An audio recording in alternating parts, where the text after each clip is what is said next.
안녕하세요. 축구 전문 기자 한준입니다.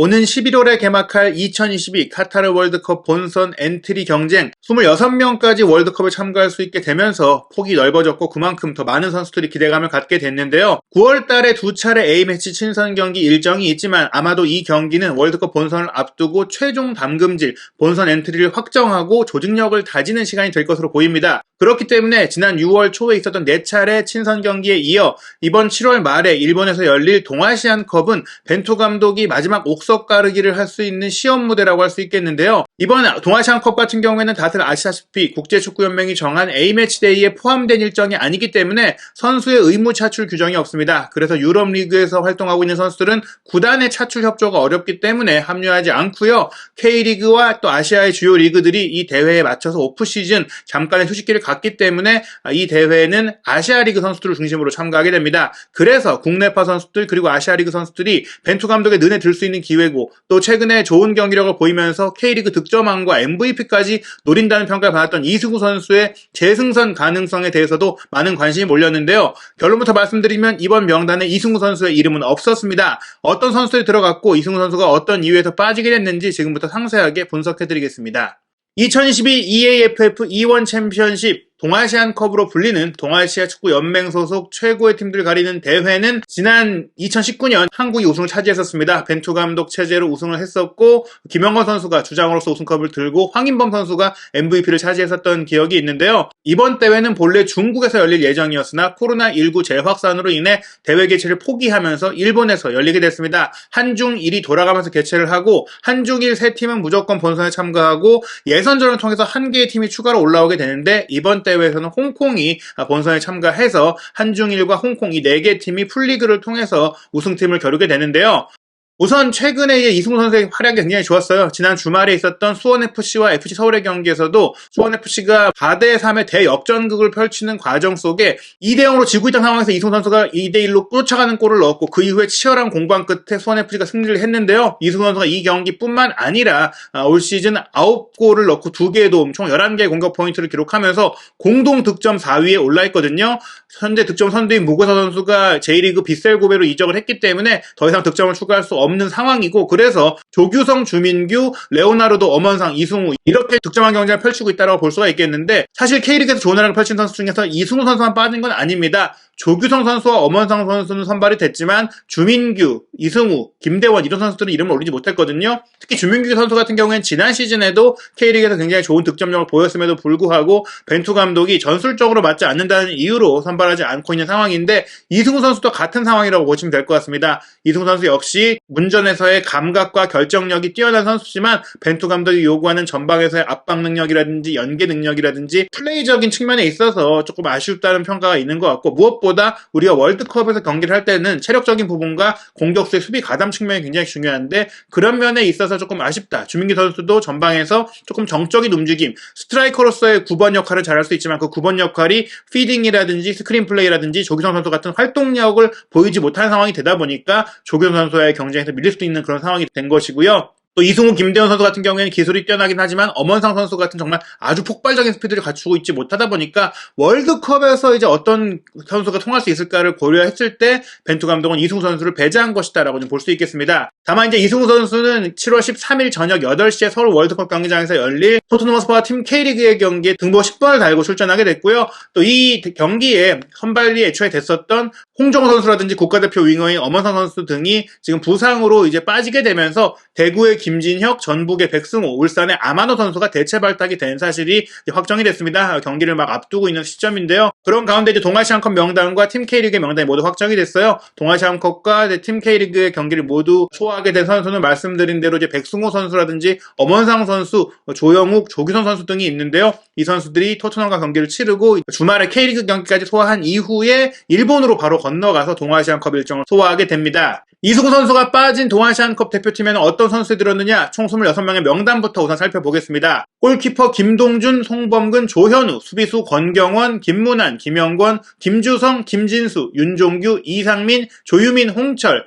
미드필더 강성진, 고영준, 권창훈, 김동현, 김진규, 나상호, 손준호, 백승호, 송민규, 엄원상, 이기혁, 황인범, 공격수 조규성, 조영욱 선수인데요. 여기서 인상적인 것이 일단 5명이 대표팀에 최초 발탁된 것입니다. FC 서울의 측면 공격수인 광성진 선수, 그리고 포항 스틸러스의 핵심 공격형 미드필더인 고영준 선수, 수원FC의 수비형 미드필더 이기혁 선수와 FC 서울 수비수로 김천상무에 현재 군복무 중인 김주성 선수, 그리고 FC 서울 수비수 이상민 선수가 처음 발탁이 됐는데, 아무래도 6월 A매치 기간 그 4차례의 친선 경기에서 드러났던 아쉬움을 확인한 벤투 감독이 포지션별로 부족했던 부분들에 있어서 보고 싶은 선수들이 이 선수들이었다. 특히 K리그 경기를 꾸준히 보면서 확인한 선수들이라면서 벤투 감독이 K리그를 항상 봐왔고 K리그에서 잘하는 선수 중에서 대표팀의 전술에 어울리는 선수를 찾았다. 이렇게 볼 수가 있겠는데요. 우선 FC 서울 출신 공격수들이 대거 선발이 됐는데요. 안익수 감독이 이끌고 있는 FC 서울은 사실 지금 K리그에서 성적 자체는 좋지 않지만 플레이 자체에 있어서는 높은 평가를 받고 있습니다. 상대의 패스 전개를 얼마나 빠르게 끊어냈는지를 통해서 전방 압박이 얼마나 강하게 시도됐는지를 볼 수 있는 PPDA 지수에서 대부분의 팀들이 11에서 16, 17, 18에 이르는 패스가 전개된 이후에 상대의 공격을 차단하는데, FC 서울은 9번의 패스가 진행됐을 때 잘라내는 강한 전방 압박을 통해서 상대 공격을 빠르게 차단하는 능력을 보여주고 있거든요. 그 배경은 결국에는 전방 공격수들이 많은 수비 가담을 하고 있다는 것을 볼 수 있겠는데, 그 점은 벤투 감독도 추구하는 부분이고, 그래서 FC 서울의 나상호, 조영욱, 강성진 선수가 모두 발탁이 됐다. 나상호 선수는 원래도 벤투 감독이 이제 선호했던 선수고, 조영욱 선수 같은 경우에는 연령별 대표팀을 계속 거치면서 성인 대표팀도 잠깐씩 왔다 갔다 하고 있던 상황이었고, 강성진 선수가 이번에 처음 발탁이 됐는데요. 강성진 선수는 하드워커인 것과 동시에 기술적으로도 굉장히 뛰어난 선수입니다. 2003년생, 이번에 소집된 선수 중에 가장 어린 선수고, 또 2003년에 태어난 선수 중에서는 최초로 국가대표팀에 발탁됐다는 점에서 의미 있는 발탁입니다. 만 19세로 이제는 K리그에서 충분히 활약할 수 있는 나이인데요. 지난 2021년에 사실은 K리그 U 언더18 챔피언십을 뛰던 유스 출신 선수에서 1군으로 전격 발탁이 됐고, 1군에 올라와서도 K리그 1 정규리그에서 2개의 도움을 기록했고, K리그 파이널 라운드에서 본인의 프로 데뷔골까지 기록하면서 기대를 모았거든요. 2022 시즌 되면서 주전 자원으로 아예 자리를 잡으면서 벌써 리그 19경기를 모두 소화하면서 1골 3도움의 준수한 공격 포인트를 남겼습니다. 오른쪽 측면을 기반으로 뛰고 있고, 오른쪽 측면에서 현란한 개인기를 펼치면서 돌파하고 슈팅 때릴 수 있는 선수로서 오른발잡인데 양발을 다 준수하게 쓸 수 있기 때문에 좌우 측면 및 2선 세컨드 스트라이커까지 볼 수 있는 선수이기 때문에 공격적으로 기대감을 갖고 있고, 또 어리고 앞으로 발전 가능성이 크다는 점에 있어서 이승우 선수에게 기대했던 역할, 그 이상을 강성진 선수에게 기대하는 것이 아니냐. 좌우 측면 모두 볼 수 있고 빠르고 게다가 앞에서 많이 뛰면서 수비 가담을 잘해준다는 점에 있어서 강성진 선수가 이번 동아시안컵 공격 라인에 가장 주목할 선수다. 이렇게 볼 수가 있겠고요. 포항 스틸러스에서 2001년생의 어린 나이로 핵심 미드필더로 활약하고 있는 고영준 선수도 마찬가지 조금 비슷한 성향을 갖고 있는데요. 168cm로 키는 작은 편이지만 강성진 선수처럼 좌우 측면과 2선 중앙을 모두 볼 수 있는 현란한 기술과 득점력과 패스 센스를 갖고 있는 선수예요. 이 선수는 2020년에 K리그 무대 데뷔를 했고 바로 K리그 데뷔골을 기록했고요. 2021 시즌부터 주전 자원으로 도약해서 K리그 30경기 팀에서 3골 2도움을 기록했고, 올 시즌은 페이스가 더 좋습니다. 2022 시즌에는 20경기 만에 2골 2도움으로 지난 시즌에 만들었던 공격 포인트에 거의 근접한 상황을 보이고 있는데요. 지난 시즌 같은 경우에는 챔피언스 리그에서도 3개의 도움을 기록하는 등 국제 무대에서도 강한 모습을 보였기 때문에 이번 대표팀 합류를 통해서 본인의 능력을 보여주고 또 성장할 수 있는 그런 가능성을 기대받고 있습니다. 고영준 선수 같은 경우에는 미드필더 포지션까지 볼 수 있고, 마찬가지로 전방에서 수비 위치 선정이 좋은 선수다 보니까 강성진, 고영준 이 선수들은 4-1-4-1을 쓰고 있는 대표팀에서 이 두 번째 2선의 4 자리를 모두 소화할 수 있는 자원이라는 점에 있어서도 벤투 감독이 무한 스위칭을 하면서 경기를 운영하는 스타일인데, 그 자리를 잘 볼 수 있다. 그래서 기대를 받고 있다고 볼 수 있겠습니다. 또 한 명의 주목할 선수는 많은 분들이 이름이 좀 낯설 수 있는 선수인데요. 바로 수원FC의 주전 수비형 미드필더 이기혁 선수입니다. 사실 이기혁 선수는 황선홍 감독이 이끌고 있는 23세 이하 대표팀에서도 사실은 마지막 경쟁에서 밀려났을 정도로 대표팀에서의 경력이 많지 않은 선수인데, 벤투 감독이 전격 발탁을 했습니다. 2000년생, 마찬가지로 아직 어린 나이의 선수인데요. 울산 현대 유스 출신으로 울산대를 거쳐서 수원 FC에서 프로 데뷔를 했고 지난 시즌부터 점차 출전 시간을 늘려가더니 올 시즌에는 주전으로 도약을 했습니다. 이 선수가 수비형 미드필드지만 원래는 좌우 측면 공격수 출신일 정도로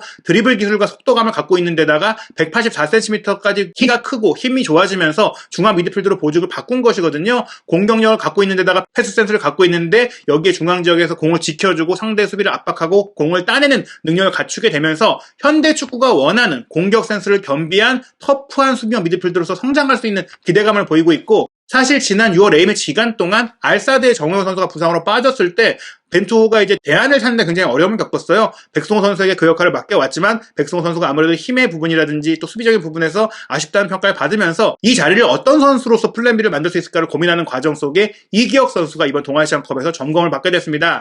수비 라인에도 문제가 많이 있었죠. 6월 A매치 기간 동안 김민재 선수가 부상으로 빠지면서 김영권, 권경원 선수를 왼발잡이 투 센터백으로 배치했을 때 오른발 빌드업의 문제들이 좀 드러나면서 어려움을 겪었고 대신 이제 오른발잡이 센터백으로 출전했던 정승현 선수의 기량이 조금 아쉬운 모습 보이다 보니까 이번 동아시안컵에는 부상 이슈가 없음에도 불구하고 정승현 선수가 발탁되지 못했고 김주성 선수와 이상민 선수가 선발이 됐습니다. 이상민 선수는 열양발 대표팀을 꾸준히 소화하면서 많은 팬들에게 익숙한 이름이고 김주성 선수는 현재 군복무 중인데 FC 서울에서 최용수 감독이 당시에 1군에 전격 발탁할 때 새로운 김민재가 될 수 있는 선수라고 기대했던 선수거든요. 물론 김주성 선수는 왼발잡이고 이상민 선수가 오른발잡이이기 때문에 이 두 선수가 어떻게 보자면은 김영권 선수의 이후 시대를 또 지켜보면서 또 이상민 선수는 오른발잡이 오른쪽 센터백으로서 가능성을 시험받을 수 있게 됐습니다. 동아시안컵 26명의 명단 중에는 10개월 만에 대표팀에 복귀한 손준호 선수도 있고 손준호 선수가 이제 정우영 선수가 없는 가운데 이 원볼란치 자리를 소화할 것으로 기대를 하고 있는데 지금 중국 언론의 보도에 따르면 인대 부상을 입었다는 소식이 전해지고 있거든요. 정확한 부상 정도가 알려지지 않았는데 만약 그런 상황이라면 손준호 선수가 이제 빠질 수도 있고 그렇다면은 지난 6월 A매치에 선발됐던 김동현 선수라든지 이기혁 선수,